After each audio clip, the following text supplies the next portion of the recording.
There's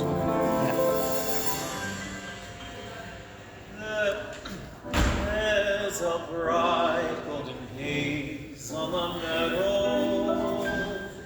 There's a bright golden haze on the meadow. The corn is as high as an elephant's eye, and it looks like it's climbing clear up to the sky. Oh, what a beautiful morning. Oh, what a beautiful day. I've got a wonderful feeling. Everything's going my way. All the cattle are standing like statues. All the cattle are standing like statues. They don't turn their heads as they see me ride by. But a little brown maverick is winking her eye. Oh, what a beautiful morning. Oh, what a beautiful day. I've got a wonderful feeling. Everything's going my way. All the sounds of the earth are like music. All the sounds of the earth are like music. The breeze is so busy it don't miss a tree. And an old weeping willow is laughing at me. Oh, what a beautiful morning. Oh, what a beautiful day. I've got a wonderful feeling.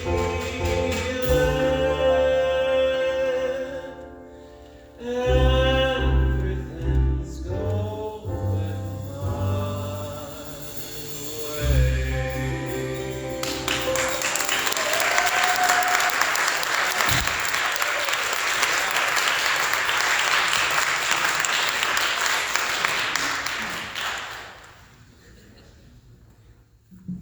Good morning. That was like really awesome because Joey stepped in with no practice at about 5 minutes before the service started and just stepped in. I'm supposed to tell a little bit about him, but I really don't know much. I'm just honored to share my life with this beautiful man.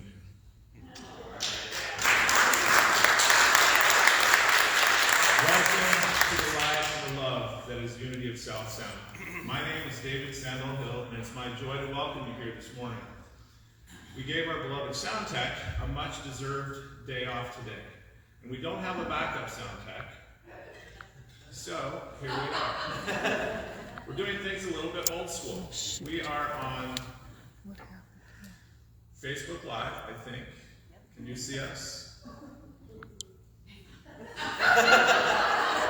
Yes. There we go. Okay, we're back.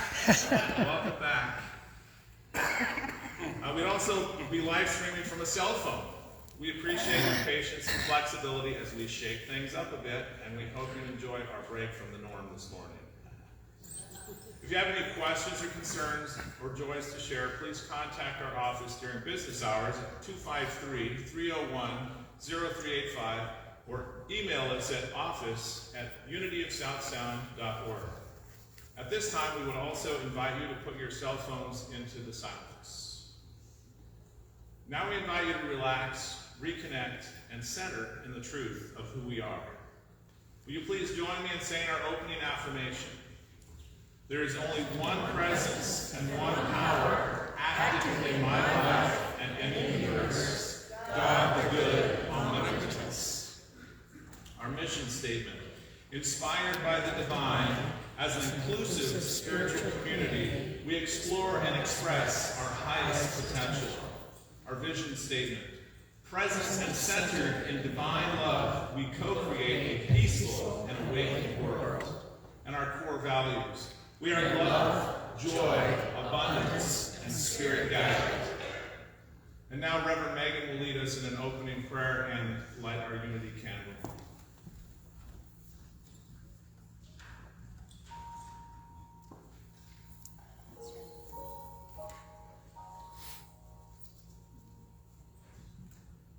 Passing the time.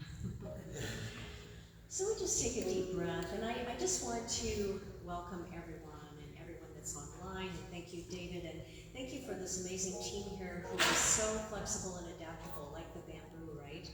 We just go with the wind, and we make adjustments as we need to, and I want to draw attention to the creativity that is surrounding me as we move into our 5th week of Faith in Action, Dare to Live a Creative Life, based on the book, The Creative Life by Eric Butterworth.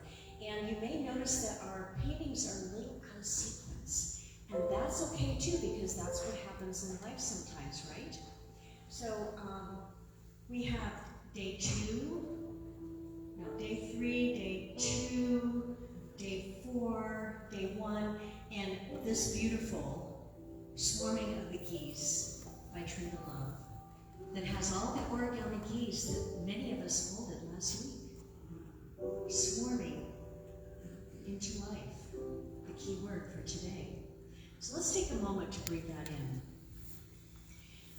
I breathe in, and I feel that vibrational energy of life that is co-creating with me, that energy we call God. I feel it active in and through and as me, as I stand firmly knowing I am one with that presence and power. So affirm that in your mind. I am one with that presence and power. And in that we know the truth of our Creative Life prayer for this series. I invite you just to receive the energy of this. I open myself to the unconditional love and support of the universal presence of peace and oneness. I fully engage with my life and declare my willingness to be seen and celebrated just as I am. I am done playing small, and I dare to express myself authentically, courageously, and creatively. In doing so, I make an important contribution to the awakening of the planet. I am blessed, and I am a blessing. And so it is. Amen. And I light the candle as a reminder of the light we are.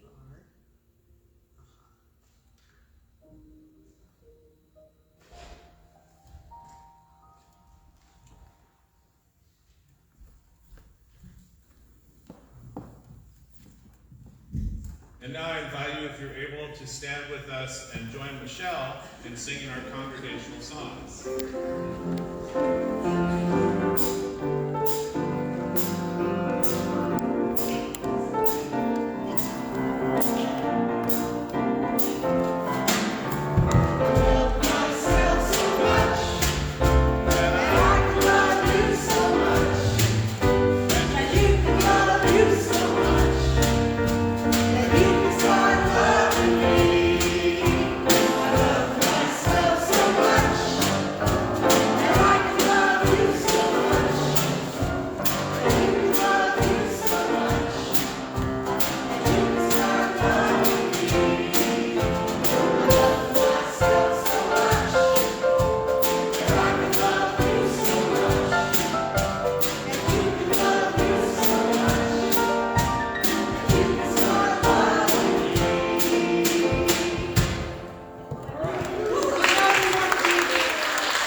together and say namaste.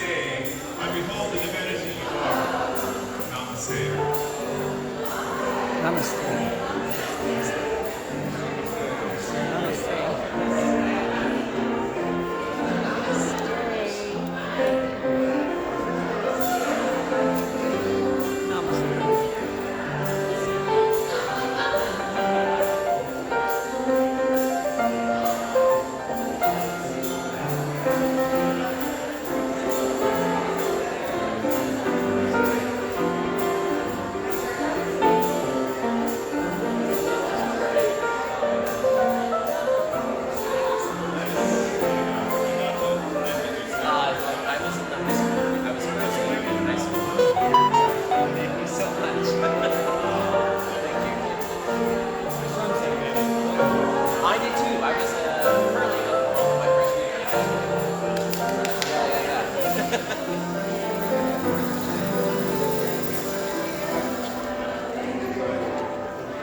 Inspirational reading for this morning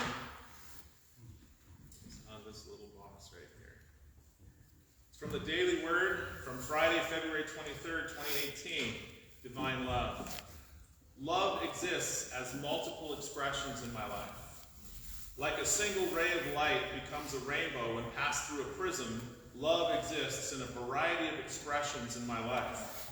Jesus, the master teacher, often directed us to love in every situation, knowing that God is everywhere present, around me, within me, and as me. I embrace every opportunity to be divine love in expression. By appreciating nature, I am expressing love. In quiet contemplation and in joyous singing, I express love. In relationship with family, friends, co-workers, and unfamiliar brothers and sisters around the world, I express love. In my work, my play, and creativity, my service to others, and my worship, I express love. Love exists as multiple expressions in my life.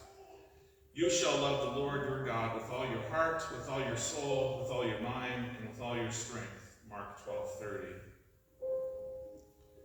And now it's my pleasure and opportunity to introduce our guest speaker today. I guess I got to keep this up here.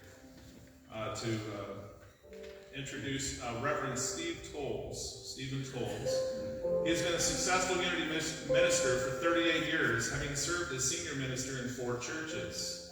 He spent 6 years in Reno, Nevada, 12 years in Seattle, and 7 years at Unity South Sound in Edgewood, and 3+ years at Unity Spiritual Center in Coeur d'Alene, Idaho. He served from 2010 to 2018 as Senior Advisor for Choice Advisory Services in Seattle and Spokane, helping frail elders and their families to find housing and care. He has served in regional boards in the West Central region and the Northwest region, and was Northwest Regional Rep for 6 years. He has been a certified peacemaker for the Worldwide Unity Ministries and has facilitated healing experiences for congregations all over the United States and Canada. He was on the board of trustees for the Unity Worldwide Ministries and was instrumental in helping Unity School of Christianity and the Unity Worldwide Ministries come together in unity. He retired from Unity Ministry in March of 2022, congratulations, and currently resides in Coeur d'Alene with his sweetheart and partner, Carrie Joyce. He has 4 children and 4 grandchildren. Reverend Steve, welcome.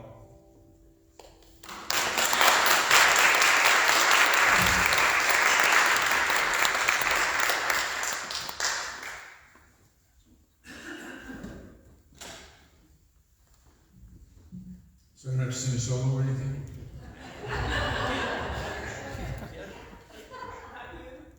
That's life.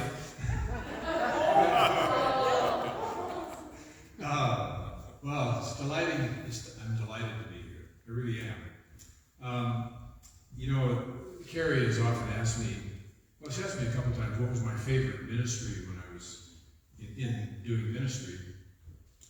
And it's like asking asking who is my favorite child, right? And all my kids think they know who that is, but they actually don't. But this is a little different because almost instantly I respond with, my favorite ministry serving was the Edgewood, Unity of South Sound, by far. I very much enjoyed the 7 years that I was here serving this congregation, and made some wonderful friends and connections, and it was just a really special time in my life. So I'm delighted to be here as a guest speaker today as well. Also, I want to thank you for hiring Megan. Megan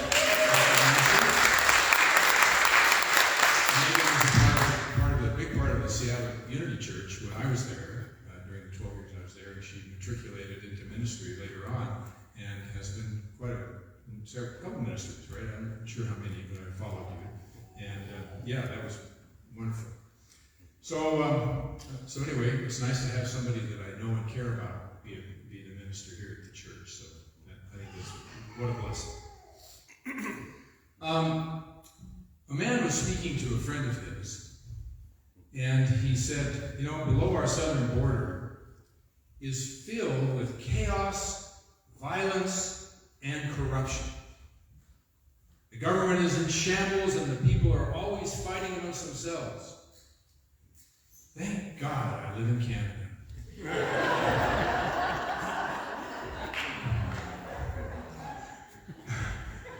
That made me laugh when I read that. And it just occurred to me that, you could probably be in any country and say that, right? It's not like it's an indictment, but it's just kind of the way we feel oftentimes. We see chaos in other places, and we sort of make a judgment or have an experience around that. And, our journey this week, the 5th week in this journey of creative life by Eric Butterworth, it's an interesting time in the process because we're dealing with this whole sense of bringing forth a divine idea into expression in our life. That's really what we're talking about in this process. It's how we create something, how we bring something forth into our experience.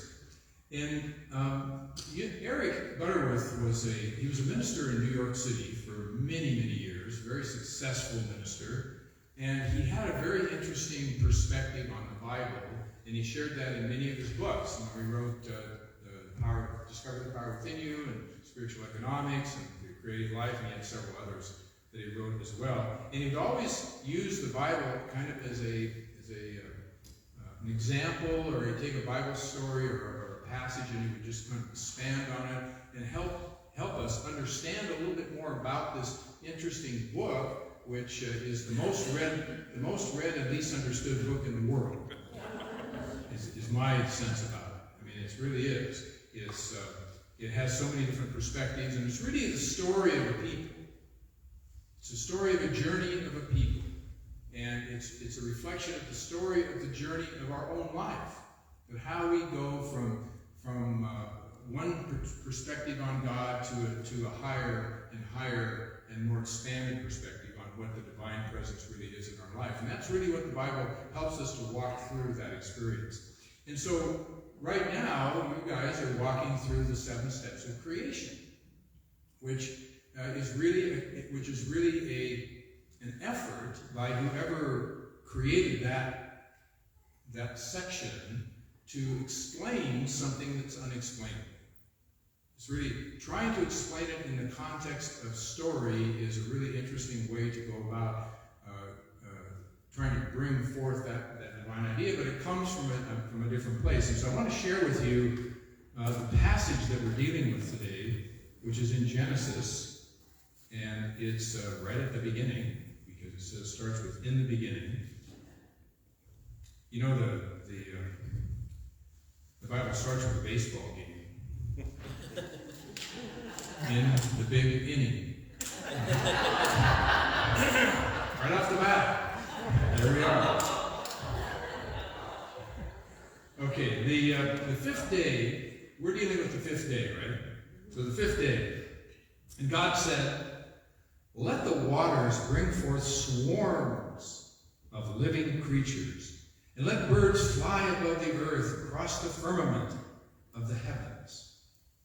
So God created the great sea monsters and every living creature that moves, with which the waters swarm, according to their kinds, and every winged bird according to its kind. And God saw that it was good, and God blessed them, saying, "Be fruitful and multiply, and fill the waters in the seas, and let the birds multiply on the earth." And there was evening, and there was morning on the 5th day. So that's what is being told to us. Now, how do we understand that? How do we kind of bring that into our life experience when we begin to understand and realize that the creation story is a process and a principle? And it's not a magic act by a capricious creator with his Harry Potter wand, making his incantations. It's a story, and it's a process, and it's based on principles. It's based on how it is we think and experience our life experience. And so you've been through several days of creation. The first was "let there be light." And of course, when we say that, we can think of that in terms of the light that we see around us in the world, but really the light that we're talking about is that inner light. Let there be light. Let there be an idea, a divine awakening, an awareness in our mind and in our hearts. And that's the light that comes forth within us. And we all have these incredible divine ideas that show up in our life, these things that we want to do and be and create and do all of this kind of thing. And it's a very powerful understanding and experience. And so, let there be light is the first process. And we experience it every single day, every moment. Even right now, you may have some divine idea that pops into your head because of something I said or somebody else said, or a song that was sung, or maybe you realize that, gosh, I could do that. It's wonderful that I could do that. I'm just so impressed that this person could get up and just out of the blue pull that off, and how wonderful that is. So you might have something that's evoked within you, and that's the light that comes forth within us. And then the second day, deals with the creation of the firmament. And it's talked about, the firmament is talked about as that place between the earth and heaven. It's that in-between place. It's where life exists, if you will. And in the passage I just read, it talked about the birds flying in the firmament, right? In the air between heaven and earth. Now it's interesting that they made that in-between spot, yet they had not yet created earth. So that's the third step, is we've got to get some dry land underneath it. So it must have been thinking with water. So we've got to have some dry land. So that's the third step. We create the dry land, which is really bringing forth stability and insight into our divine idea. We know our divine idea is there. We allow it to be in that firmament place, and then all of a sudden the dry land shows up, so we have some stability, some place to stand. We have some reality to what it is that we're trying to accomplish. We have some feedback that tells us that, hey, this is a good idea, or this idea needs to be adjusted a little bit before you bring it forth. But you need some solid place to stand, something you can put your feet on to get movement with it. And then the fourth day is the sun and the moon. And just think about that. And everybody can have their own interpretation of this. There's not a textbook interpretation of each of these passages. I'm giving you what my perspective is over my years. So the sun and the moon is, think about when you're trying to bring forth some creative idea into expression, create something, whether it be something physical or whether it be something that you're just trying to accomplish in your life or your work. Whenever you're trying to bring that forth, oftentimes there's periods of darkness that we go through. And so what happened in the fourth day is light and darkness, it was separated, right? And then there's the sun and the moon. Well, the moon has a reflected light. And so when we find ourselves in those periods where we don't know where to go or what to do, or hey, this isn't going to work, I can't see my way through this, I don't know how I'm going to. We realize that we're in the darkness. But there's a light. There's still a light. We can still see because of the reflected light. And so if we stay with it, if we keep moving forward, we will eventually the light will eventually come back. And that's the place of patience. That's the place of knowing that this idea has substance, then it will find its way. So we have to allow it to unfold in our life and in our experience. And then we find ourselves in the fifth day, the next step, which is the birds and the fishes were created. All this movement, all these supportive ideas. And we see it in this painting, how all the, Trinda pointed out to me that it's a very diverse group of birds. They're different colors, could be different kinds of birds too. They're all origamic birds, but there's all these different ideas that flow in our head. Have you ever had that experience where you this and that, and the other thing, I could do this, and I could, you're kind of going all over the place. And so we begin to understand that we want our ideas to come together, to swarm. Not fly all over the place, but in swarms, usually if you watch minnows or fishes in the water, they kind of flow together. They don't go all over the place. They stay in one group. And so we bring our ideas together and allow them to swarm, flow, to move through our consciousness. So we have an opportunity to kind of sort them out and use the ones that are good and the ones that are not. And those ideas are going across the firmament, that place in between, in our mind, between our heart and our head. We're kind of working in that kind of area at that point. Our divine ideas have a life of their own.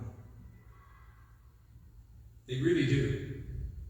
And our job is to bring the various parts together to work with those ideas, and so we can find a way in which they can manifest and come forth into the world, because isn't that what we were asked to do by the universe?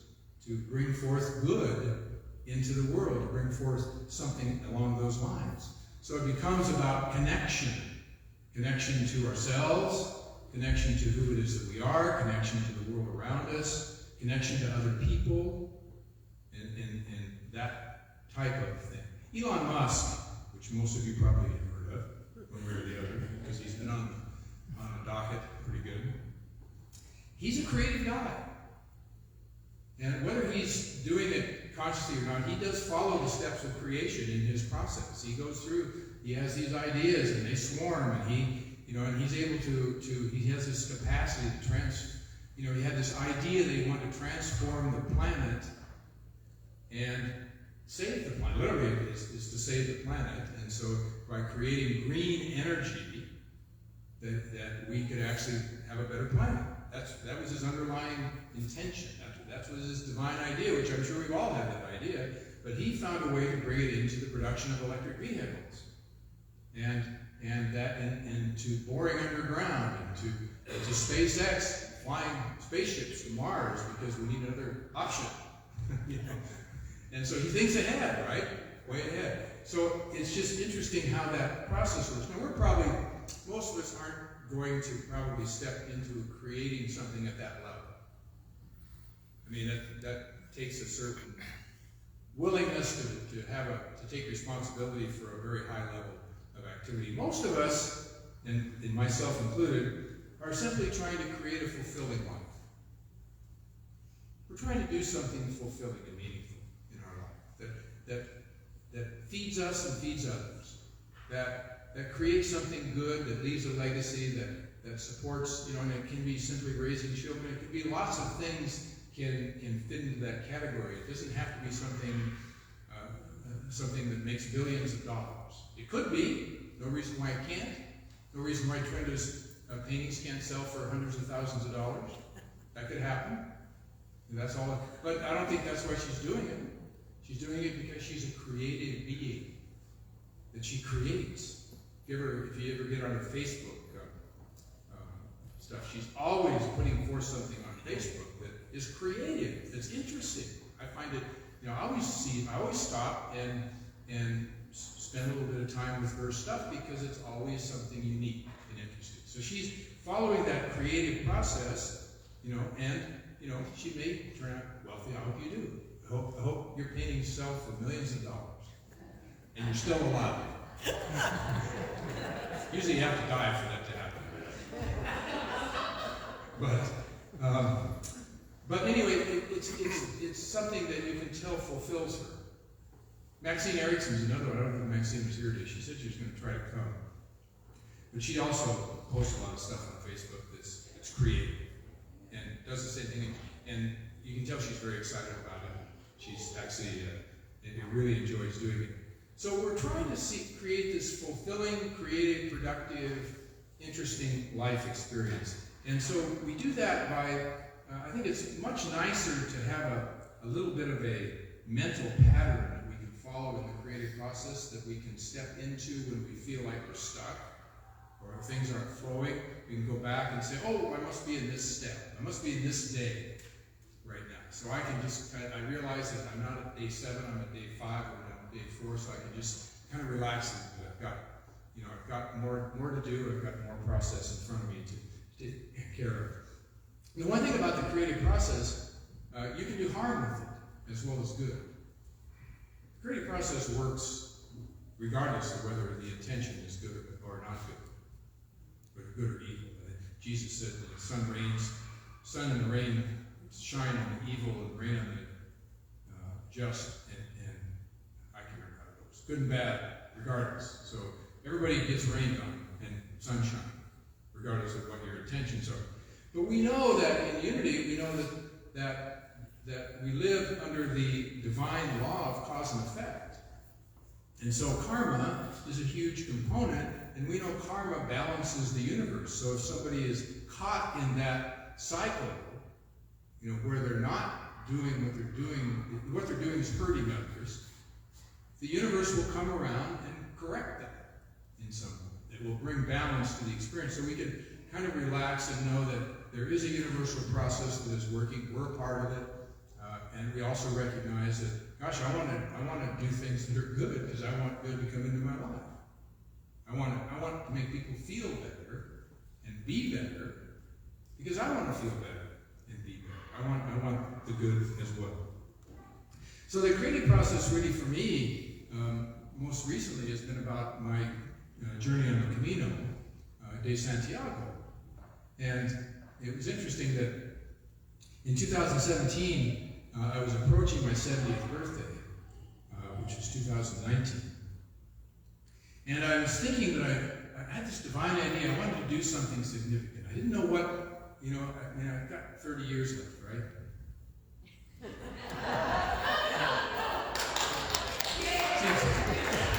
At least. Seems like a long time, but anyway, I wanted to be conscious about what I was doing. I just didn't want to kind of slide along. So I thought, well, gosh, if I need to spend some time, I need to do something spiritual. During my ministries and stuff, I've always tried to do vision quests and other kinds of things. And the Camino just sounded like something that would be really good. It would be good for me physically, it would be good for me spiritually. It's really a mind, spirit, soul, and body kind of experience, because your body gets worked hard, your mind and soul, everything's all kind of connected with that experience. And so I wanted to do that. So I decided to do that, and so I started kind of making plans for it, and I had to get everybody on board. I had to get Carrie to agree to let me go for 30 days in Spain by myself. You leave me unsupervised, you never know what's going to happen. My group in my last Camino left me unsupervised at Leon for a day. I ended up getting a tattoo. So you don't know. Anyway, she agreed, and my church agreed, because I was with the Unity in North Idaho. And I planned it, and I thought I worked out. I thought I had all my stuff together. I watched a lot of YouTube videos. I thought I did the prayer. I read several books, on it. I read Shirley MacLaine's book. Even read Kid Rock's book about trying to kick drug addiction on the Camino. That kind of stuff. And so I read everything I could get my hands on, and watched a lot of YouTube videos. And I thought I understood the journey. And so in April 21st, Easter Sunday of 2019, I left for Spain by myself and got to St. John de Pied-de-Port, France, and left on my journey on the 24th, walking up the Pyrenees, which is about a 10-mile walk from sea level to 4,000 feet of elevation. So it's a very significant, it's the hardest uphill walk on the whole journey, the first day, right out of the chute.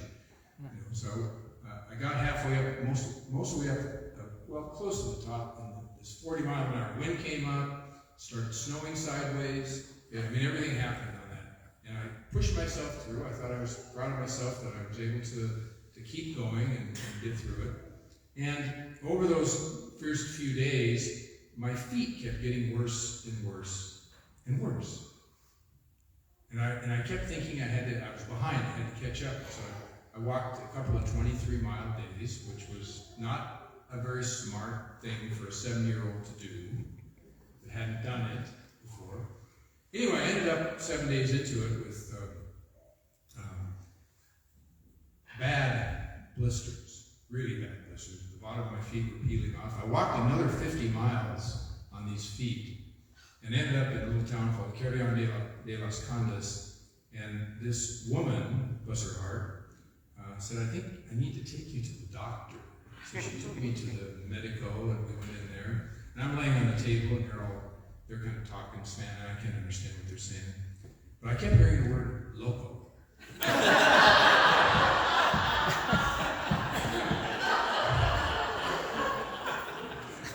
asked Lucia, I said, is that what I think it is? And she was like, it was.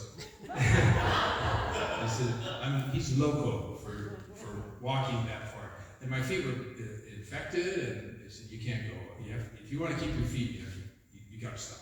So I came home, tail between my legs, the whole thing. You know how it's a failure, right? I wasn't ready, and so I came home and kind of got through all that, and finally I decided I'm going to go back and finish. And I'm going to, get better prepared. And so, I did. It took me 4 tries. COVID kept pushing me, my journey ahead. But finally, in September of 2021, I went back, and I started where I left off, or one town before that. And I walked 19 days, 300 miles, and finished. And there weren't very many people on the journey. It was a little bit lonely because it was kind of a low number of folks. And I know there were many times during my walk on that second trip that I think, well, I think I'm done with this. I think I'm done with this. This is hard, but I'm going to get through it. But I think I'm done. You know how that any kind of creative journey that we get to there, and it's hard many times. So finally, I got through it, and I came back home. Now, Eric Butterworth, he said that the fifth day of creation represents the process of evolving. Waters refer to the unexpressed capacities of the mind, your potentialities. The living creatures are the dynamic thoughts in the mind. Swarming indicates the supportive activity of the mind. The creative proliferation of multitudes of thoughts and ideas. Waters can also be a metaphor for energy. We live, move, and have our being on a vast sea of energy. And so I'm in this energetic field, and I wasn't sure, and after I was home for a while, and I sat with it, and I experienced it, and I thought, and I could think, maybe I'll go back and do a short one, and kind of play with it a little bit. And there's a little chaos, finally I got my thoughts kind of together and moving together, and I really felt like I wanted to do the whole thing all at once. It was just, I wasn't there yet, I wasn't done yet. And so, again, I was able to get Carrie on board, and I trained. I came back, I lost 30 pounds. I lost 30 pounds about 10 years. I lost another 30 pounds because I knew I was too heavy. I trained really hard. I walked a lot of distances. I carried my backpack. I walked more like Camino days when I was training. Just took my time. I went to the gym. I did some weightlifting to get my upper body ready to carry the pack. I lightened my pack by 5 pounds. So when I went back in September 8th of this year, I was 30 pounds lighter and my pack was 5 pounds lighter. And I had shoes that I really liked and worked really well. And, it was just a whole different experience. Here I am, 73 years old, trying to walk 500 miles across a country. But I felt really good. I felt ready. And I connected with people, and unbelievable that it was back. The Camino was back, right? Everybody was there, all the folks. And I spent the first day walking up the Pyrenees with a young lad, 24-year-old lad from Germany. His name is Hendrik. And we walked for 3 days together. And walked and talked, and there was other people that kind of came and went in our process. We came really pretty close during that walking period. I ended up with a party group. We create these Camino families. And I was just so there. I was so present. It was such a different experience than the first time because I was ready. And I think in the creative process, one of the challenges that we have is that we don't get ourselves ready. And I didn't the first time. I didn't understand what I needed to do to be ready. I needed to go on and have those failures, just like we need to have failures in our own creative process to help us move forward, to get us ready. So we can come at it from a higher level of understanding. I wrote in my journal, when I came home from the first one, I wrote, "Today is about feelings and grief of incompletion and the failure to complete my mission. I'm not angry, just sad and forlorn because this has been in my planning for so long and I'm not used to failure even if it was brought upon me by my medical condition. And I'm not. I haven't. I failed at things, but it's not something that I want to think about." And so I went back, and it was absolutely a fabulous trip. I want to share with you what I wrote in my journal. I wrote, "The awareness that filled my mind and heart while I walked the path of pilgrims is that I was walking in a river of consciousness, and I entered the river at the headquarters at St. John Pied de Port, France, along with several dozen others on that first day.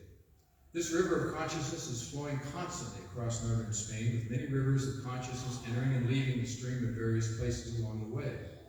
Since our consciousness is the sum total of our thoughts and feelings, the waters flow deep and wide, touching in some way everyone who is part of this incredible river.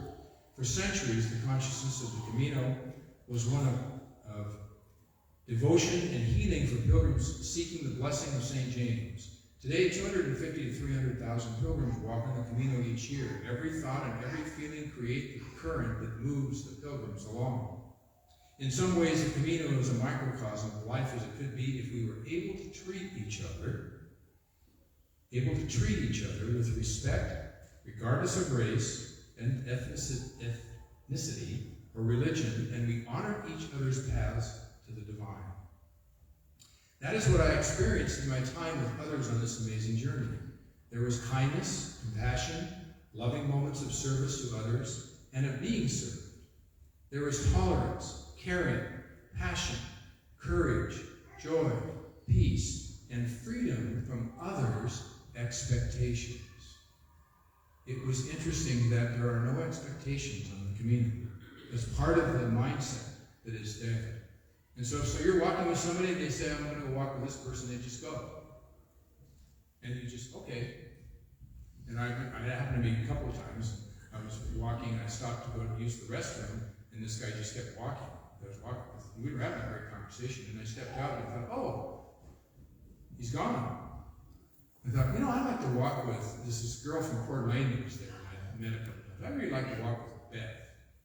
But I didn't know where she was. She could have been 2 days ahead of us. And I said, but I'd like to walk with Beth. An hour later, there she was. There she was, standing, and we walked for the rest of the day. And had a wonderful visit, wonderful day, a great experience, and I learned a lot about her and her life. And it's interesting that, I don't know whether it's because I'm a minister or because I'm older, but people just open up. And one of the things about walking in this journey that just is really compelling, that just gets into your soul, is that when you start walking with somebody, the depth of the conversation is instant, almost instant. And you feel it and you connect at a very deep level. And it's amazing the experience that you have when you walk with somebody for several hours and you share your life's journey and how compelling that is. And the younger folks, I got really connected with a group of young folks. I must have adopted 20 daughters and several sons, Camino sons and grandsons on the journey, Hendrik being one of them. And they loved it when I got my tattoo. They were just like, oh, you got a tattoo. That's great, And I'd walk up to the group, let's see your tattoo. That was the thing. And so, I made a decision that I was going to just be present for people. And if there was an opportunity to pray with somebody, that I would. And I prayed with a 31-year-old woman for self-love. She was there to find self-love. That was her intention for the Camino. A 61-year-old man from New Hampshire whose friend committed suicide back home on the day that he left. And he was trying to struggle. Should he go back? And he finally came to the conclusion that he could do that when he finished. And he needed the time to grieve before he went home. A 27-year-old woman from Israel who had graduated, a graduate degree, and her parents said, you had now to decide what you're going to do. And so she was struggling. What am I going to do now? Because the expectation was, you're done. We're done. So she was struggling with that. We talked about it several times. A 24-year-old lad from Germany, which is Hendrik, and he shared with me the second day, I asked him, what's his dating life like? And he said, well, I want to tell you that I'm gay. And he was kind of like expecting me to, kind of back away. And I said, well, that doesn't change the question. I said, what's your dating like, because I don't care, right? It's like, and he was like stunned. because his 72-year-old grandfather was just so judgmental, and he was having struggle with dealing with that issue. And all of a sudden, here's somebody, an elder, that it's okay. It's great, I appreciate you sharing that with me. Thank you, that sort of thing. As I move towards the end of my lesson, on the last, after the journey was over, I wrote Henrik an email, or a text, excuse me. I was on my way home. And I did this with quite a few of the especially the younger folks that I connected with. I said, "Hi, Henrik, I'm on the train to Madrid to catch my flight home tomorrow. As I reflect on our time together, walking in our other times on the journey, I feel compelled to affirm the blessing you are and will continue to be throughout your life journey. You possess qualities of kindness, compassion, and a compelling curiosity that is contagious. From one who is moving toward the end of life to one who is just at the beginning of their journey, I wish you much success and joy as you continue to live an authentic life. You will most certainly find your way of that, I am sure. Much love and many blessings to you on your journey. Please stay in touch. Your Camino friend, Stephen." A couple of days later, he texted me back. He said, "Hi, Stephen. I hope you're safe and sound at home already, maybe drinking hot cocoa while watching over the lake. I'm sitting in the next bus heading to Lisbon now, hoping to catch good weather and some waves. Your message meant a lot to me, and I had to let it sink in a little bit before I answer in detail now. You're one of the persons that inspired me the most on the Camino. I can say by heart that you definitely served and will serve as a big role model in terms of how you don't judge other people and try to always see the best in them. You made me rethink my relationship I had with my father and grandfather, and I really want to improve on that. You kind of allowed me to see my problems in a different light. I'm very thankful for the perspectives. While walking to Finisterre, I thought about what this Camino might provide me at the end, and I think I sharpened my overall senses both mentally and physically. And right now my body tells me to get my butt up and move because it isn't used to sitting still in a bus anymore. Tabor finished that thought by saying, "It is all a beautiful mess." I will give my best to stay in touch and will also do some research on unity when I'm back in Berlin. Until then, stay safe, healthy, and please stay just the way you are. People like you make the world a better place and build bridges between generations. Henry.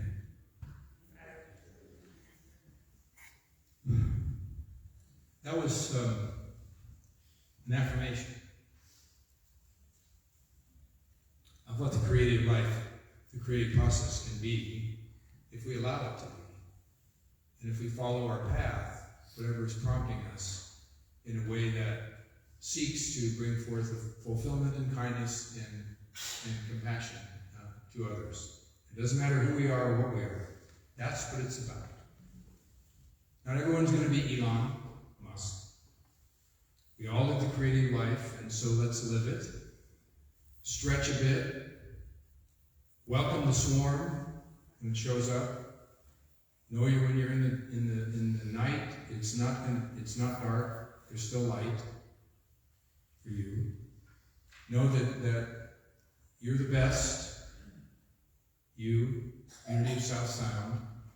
When you're here, you're open, you're receptive, you're taking this message, these ideas, and taking it into your life. That there are so many creative people and so many creative ideas that it's just a powerful thing to experience. So I want to thank you for having me here, and blessings to you as we move into our time of meditation. Thank you.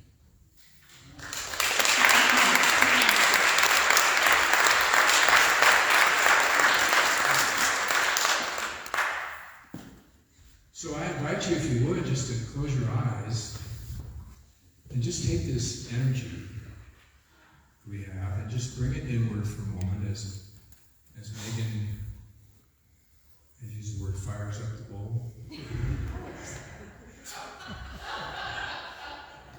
Uses her creative energy to bring forth the vibration of our sacred bowl.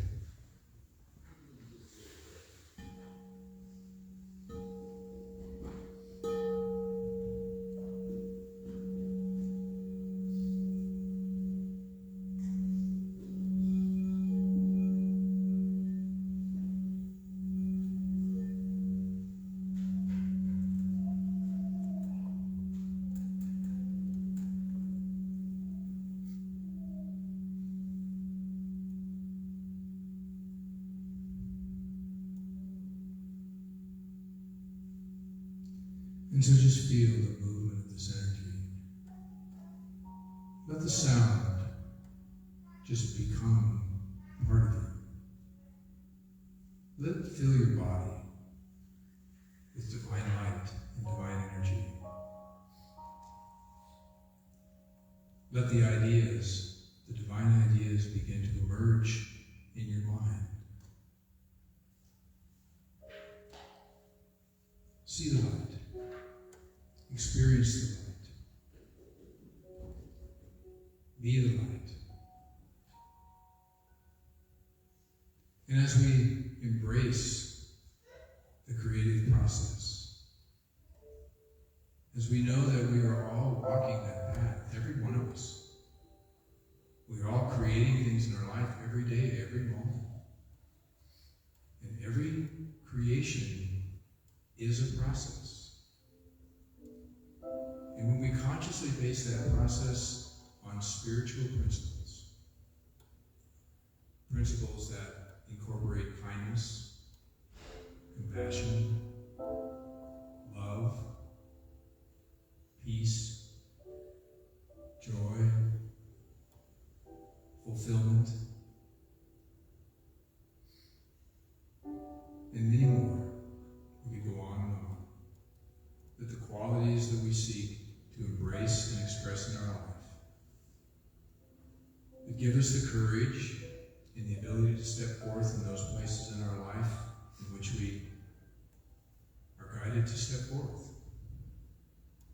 That whatever our camino is, whatever our walk is, whatever our path is, it's our unique path. Even if we're walking a prescribed journey, it's still our journey. It's still unique. We still bring our own feelings, our own experiences, our past, our own perspectives, and our own unique creative ideas into this life experience.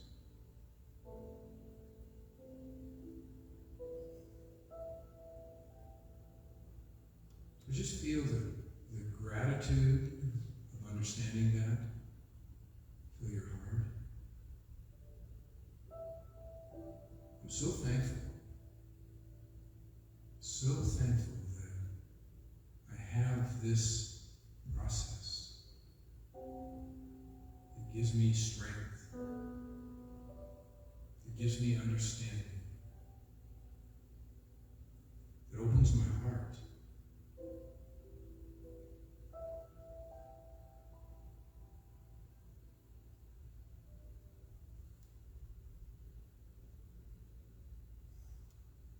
Just give thanks to all the people that have come before, all those who have been able to put the words of truth that they experienced down on paper,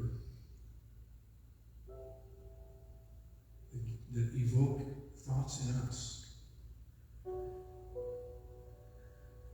where we can say, that's a great idea.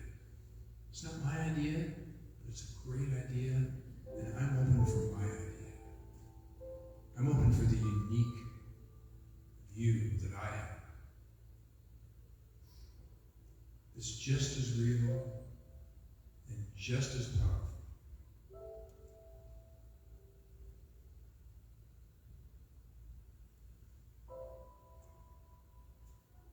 So let's take this divine energy and just hold it in the silence for a moment as we feel the flow of love and joy in the silence. In the silence.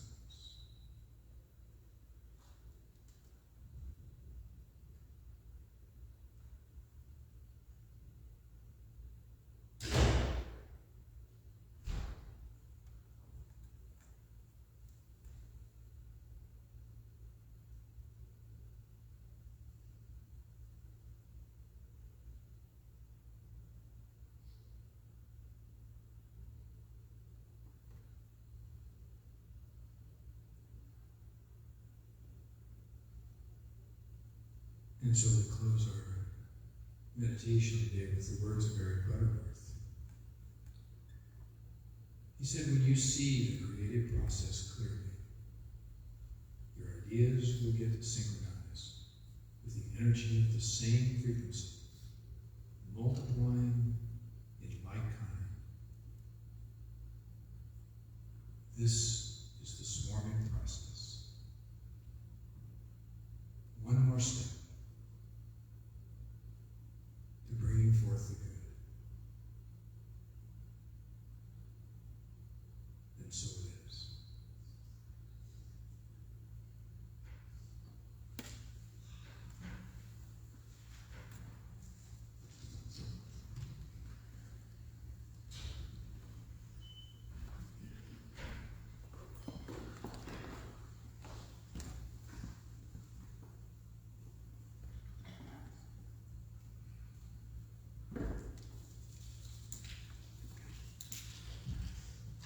Wow, thank you. I really resonated very heavily with that story, so I just thank you. There's been so many times in my own life where I just said, oh, I've done enough. And what a great example to just say, keep going, don't stop, keep going. I was a much older version of that Heinrich when I came to Unity. So, it was that message that you shared today that you had that kept me in this place. So, thank you for sharing those words. And now I would like to ask you all for just a small piece of grace, because so much change has taken place here today. So much change. I skipped over song. So I wanted to just ask for your grace for a moment and ask the music team to come back and finish that part that I missed. Thank you.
Joey. Thank you, Sarah. Thank you, Dave. And thank you all for your grace. Welcome to our newcomers and live streamers. We want to thank you who may join us for the very first time here or online. Are you here for the first time today? Anybody in the room? Welcome, welcome. Thanks for being here. We have a welcome packet at the back of the table for you if you're here in person. And if this is your second time that you've joined us, welcome back. If you've been here with us for a long time now, welcome home. And to all of our friends, we want to share our unity blessing with you. To our newcomers and live streamers, we love you, we bless you, we appreciate you, and we behold the divinity you are. And now at this time, we'd like to prepare for a love offering. This is a time in our service where we get a chance to share our financial blessings with this community. There are 4 easy ways to do so. You can visit our website, www.unityofsouthsound.org. In the upper right-hand corner of our homepage is an orange donate button. You can make a one-time or ongoing donation. It's simple and secure to do. You can also call our office at 253-301-0385. You can mail us at Unity of South Sound, 710 South Anderson Street, Tacoma, Washington, 98405. And if you're here in person, there is an offering plate at the back of the room, back of the sanctuary.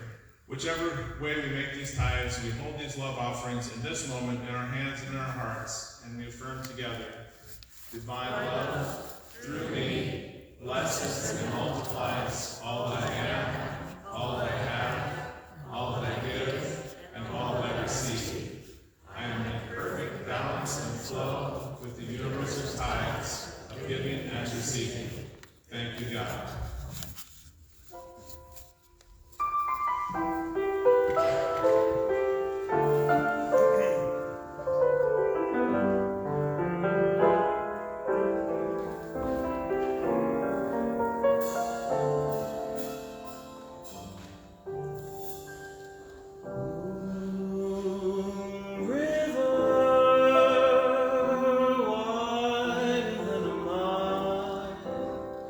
I'm crying.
have several announcements to share with you.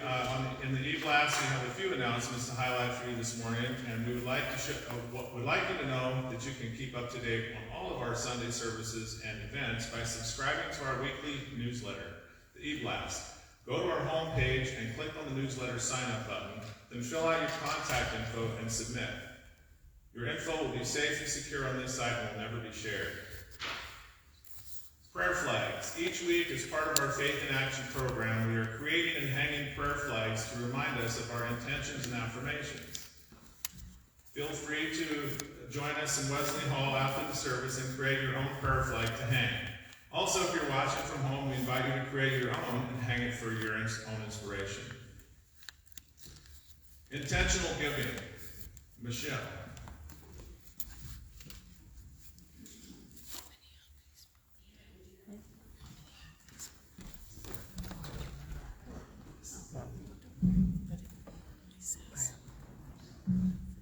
All right, so intentional giving. We have an intentional giving pledge drive going on right now. There's forms in the back. And we're going to do a tiny little skit here if you'll allow us. Hang on, I forgot a copy.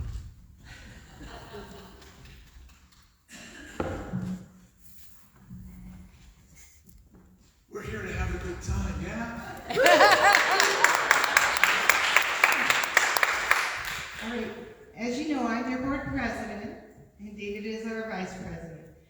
David, as a board, we have to come up with our budget for 2023. So we need to put this together. We got to pay for this church. We got to pay for this beautiful music team, the minister. We have all kinds of things. Plus, we want to do things in the community and grow. So how do we put this budget together? I got us a target. Let's come to the target here.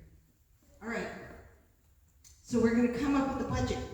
All right, David? I'm going to try first, okay? Let's see. Cool. Am I close? Am I close? Oh. No? Think not. Oh. Gosh, we didn't cover rent?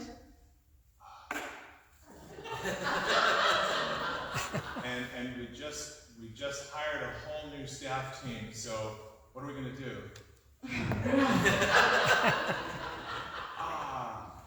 We got to do something different. Oh, I know what we can do. We can ask all of you to give. And to let us know what you're planning to give. So we have some direction. So you might notice, sorry Jennifer, I'm going to make you move the camera.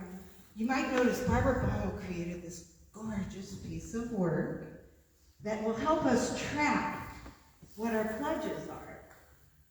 And our goal is $150,000 for 2023 to cover our expenses and to grow. So think about what you're able to give and expand it even more. We want to grow into this community and do so much more than what we already do. So currently, you can see she's created these beautiful lotuses that we want to get all the way around to a red lotus that goes on the 150. Currently, you can see we're up to 20,000. Oh! A little ways to go. Let's see. Can we do it? Of course we can. Of course we can. Just need more flour. Okay, we need a few more pledges. Together.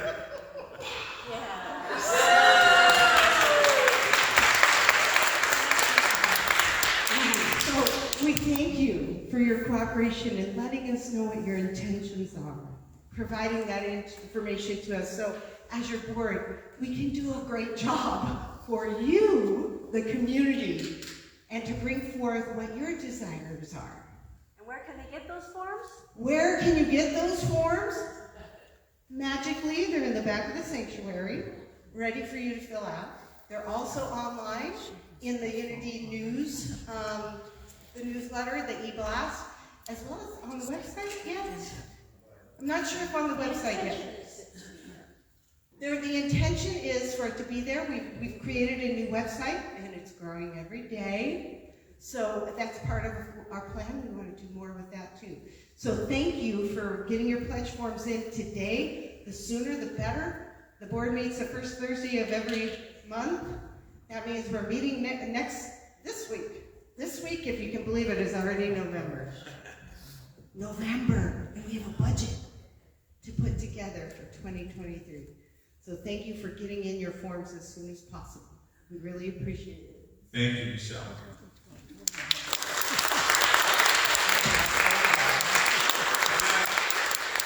And now I'd like to invite Reverend Megan up to talk about the creation workshop. Very quickly, next Sunday is November 6th. Wow. How did that happen? Time is moving along. So I am offering you a workshop called Being an Intentional Creative. So how do we bring all that we've been doing, all of the steps of creation, to manifest our life? Because what we're talking about is the prosperity process. So if you want to really have some hands-on, intentional looking at how do we set the goals, how do we intentionally live life into manifestation, that's what we're going to do. And it's going to be with a lot of fun and creative activity and play and intentional checking in process. So I hope you'll join me. Bring a sack lunch because it is in person after service at 11:30.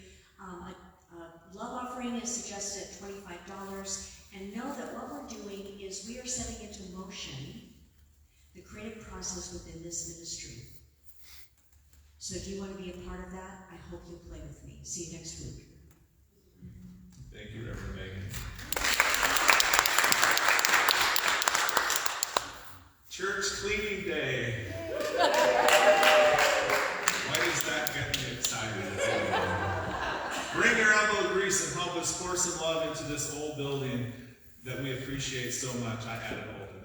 On Saturday, November 12th, from 10 to 12, we will be giving the church a much-needed scrub down. If you'd like to help us, please let the office know. Only the downstairs. Only the downstairs. Oh. So the next thing that we're going to talk about is our anniversary celebration. And I have a note on here that I am going to share with you.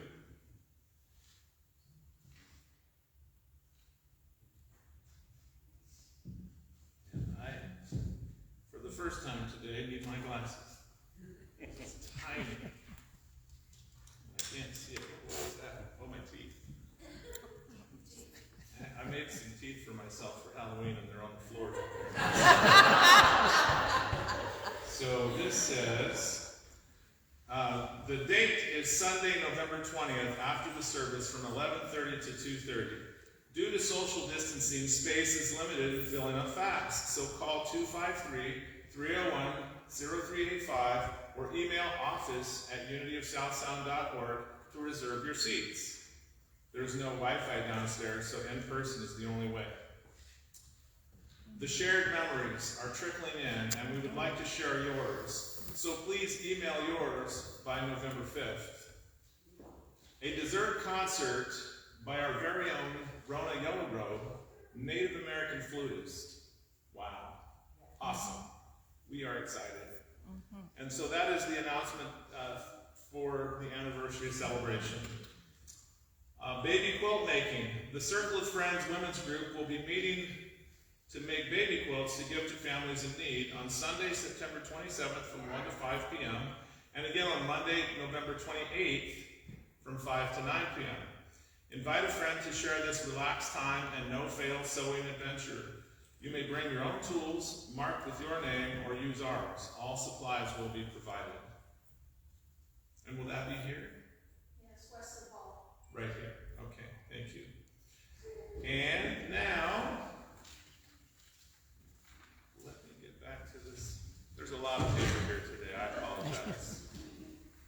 More than I'm usually used to. Let's invite in our children.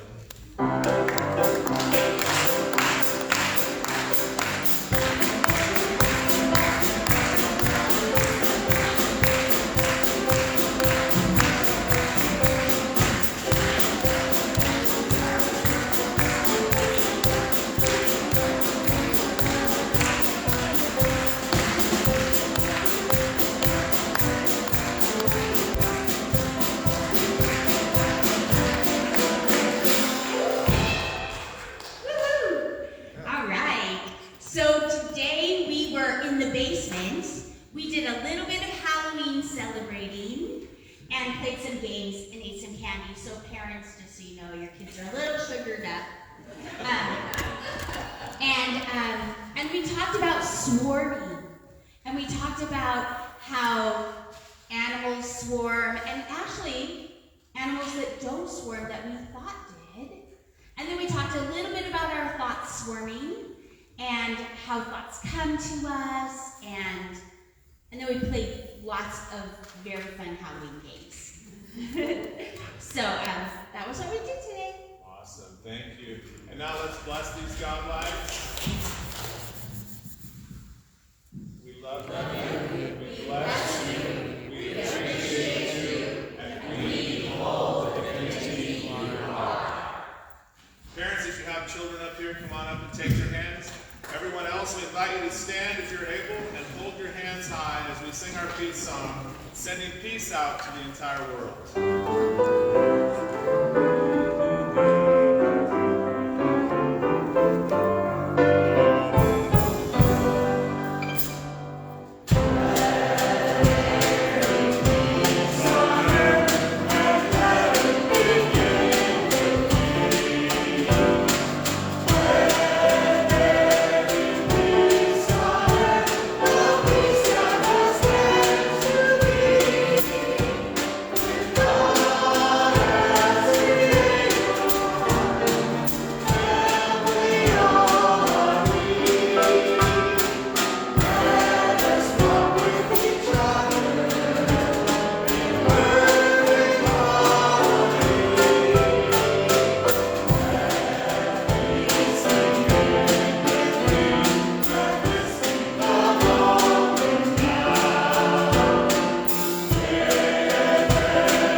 The light of God surrounds us. I am the light. The love of God enfolds us. I am the love. The power of God protects us. I am the power. The presence of God watches over us. I am the presence. Wherever I am, God is. Wherever God is, I am. And all is love. Thank you for joining us. See you next week. God bless you all.